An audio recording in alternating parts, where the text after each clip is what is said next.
Image. Year in, year out, countless thousands of men and women spend a small fortune flying across the globe to visit Paris in order to join a queue to be allowed, a group at a time, to enter a room to catch a glimpse of the most famous painting in the world, the Mona Lisa, by Leonardo da Vinci. This painting has been described as the best known, the most visited, the most written about, the most sung about, the most parodied work of art in the world. And for a few minutes, those who have laid out a great deal of money and have gone to so much trouble and personal inconvenience are allowed into the room where they may feast their eyes on the masterpiece. But the strange thing is, hardly any of them actually look at the painting when they get the chance. Certainly they do not really look at it. Rather, they busy themselves taking out their smartphones, raising them over the heads of their fellow rubbernecks in front of them, and gaze at the painting through the back of the said phones. Standing back and watching, it's like a swaying hedgehog with raised spines. What is more, the people don't actually look at the painting through their phone. Their real purpose is to capture a digital image of the Mona Lisa on their phone. The fact that they could have obtained a better image at trivial cost and staying at home never enters their heads. Anyway, that's not the point. It's not the painting, nor is it the image of the painting that matters. What the people long for, what they need, what they will spend and travel for is proof that they have actually been in the same room as the painting. They want an image of the painting on their phone, an image which they have captured for themselves. But that's not the end of it. Most of those who get into the Louvre have another purpose. The real purpose of their visit is that they might actually turn their back on the painting and take a selfie, capturing an image of themselves with the Mona Lisa painting in the background. Think about it. It's not the lady herself, Lisa Gherardini, that counts. It's not Da Vinci's actual brushwork that counts. It's not the image of the painting that counts. What really matters is the image of self, me, in the same room as the Mona Lisa. Think. The reality was this noblewoman.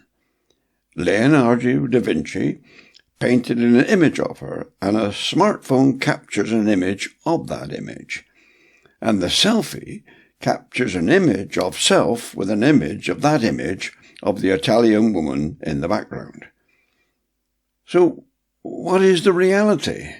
The noblewoman? The image of the woman?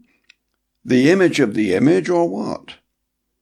As the pigs and the men morphed into each other in George Orwell's Animal Farm, image and reality have changed place, or become one and the same. Image has become reality, and vice versa. We still have not exhausted the purpose of the Mona Lisa performance.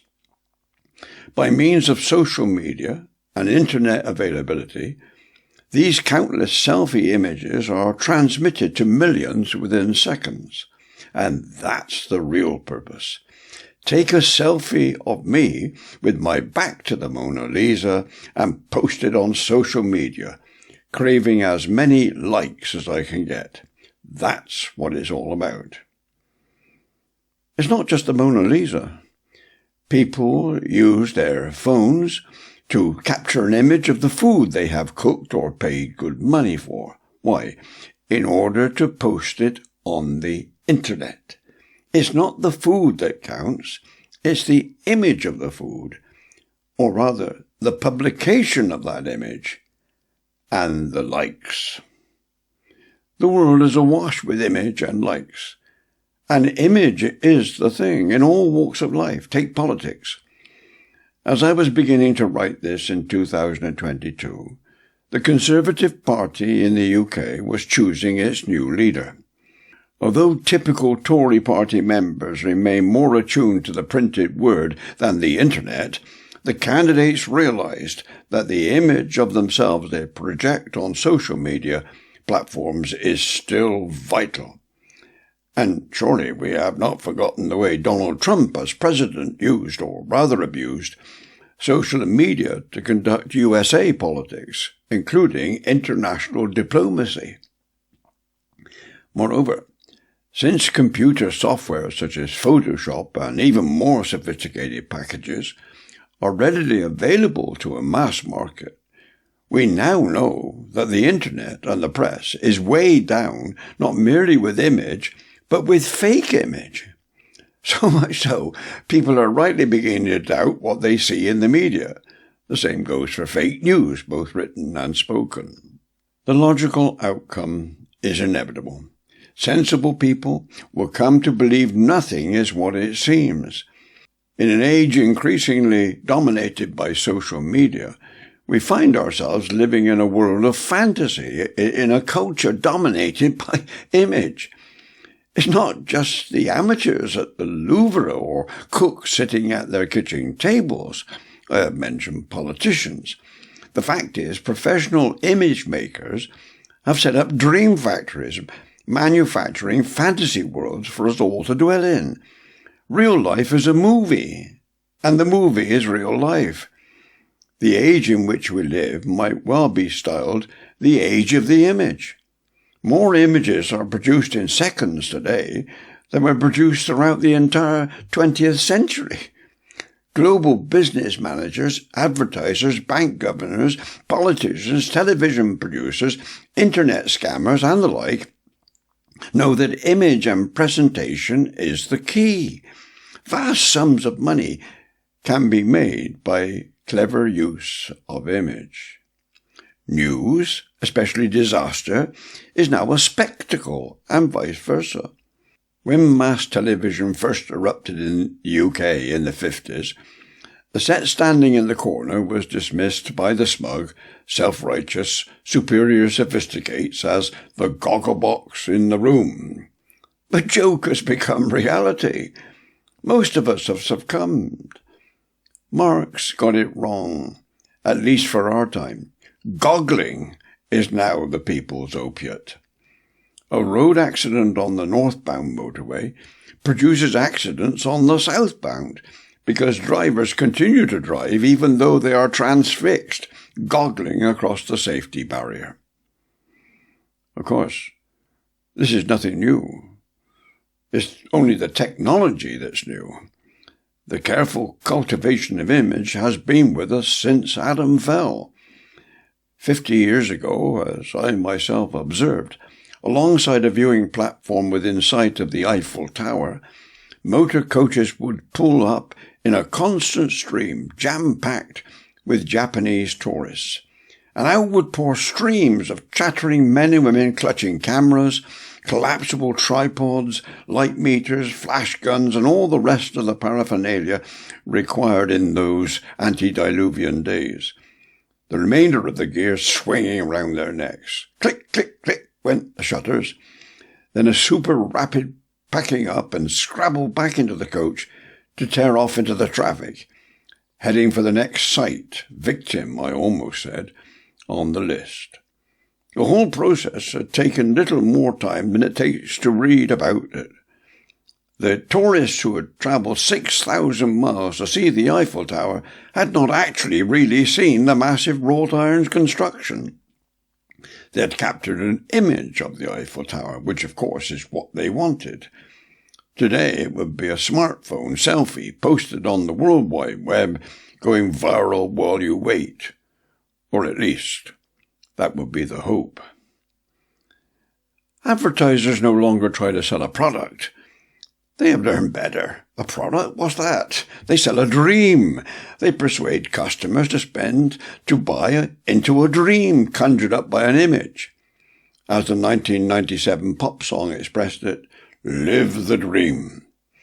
Presentation, show, appearance, image, parade, packaging, display, fantasy, aspiration. the promise of the Holy Grail of happiness, contentment, fulfillment, satisfaction, you name it. My dentist, to judge by the permanent writing on the wall behind the receptionist desk, is in the business of selling me the smile I deserve.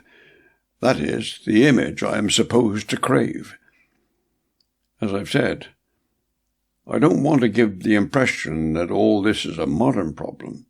Form or show, outward appearance, image, as I've hinted, has been top of the agenda since Adam.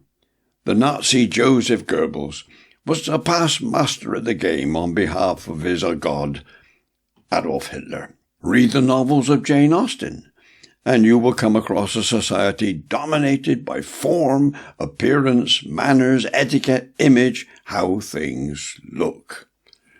Her novels not only poke withering fun at those whose lives were consumed by such, but their storylines depend absolutely on it.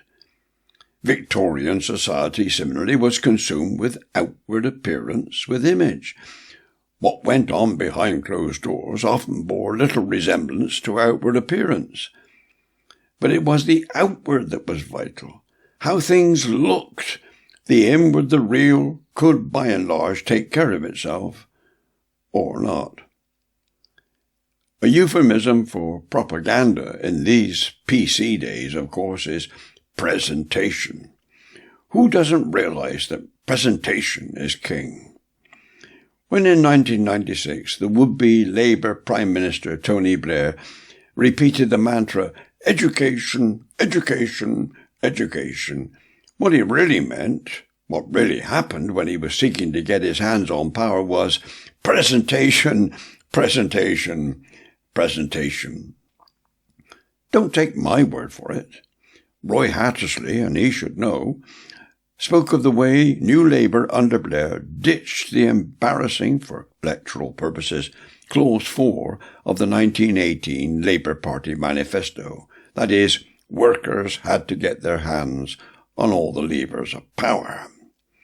In 1995, there was a brief discussion on the principle, cleverly managed and conducted at a time to minimize debate, until, as Hattersley cynically put it, the debate was disposed of before coffee time, after which we were able to turn to the aspects of policy we most enjoyed, not formulation, but presentation. Hattersley remarked on Peter Mandelson's brilliance in engineering all this, but did not fail to draw attention to the calamitous downside. Image often took precedence over the ideas, and presentation, instead of being no more than a delivery system, was regarded as the mighty warhead, which would blow the enemy to pieces. So much for image, for now.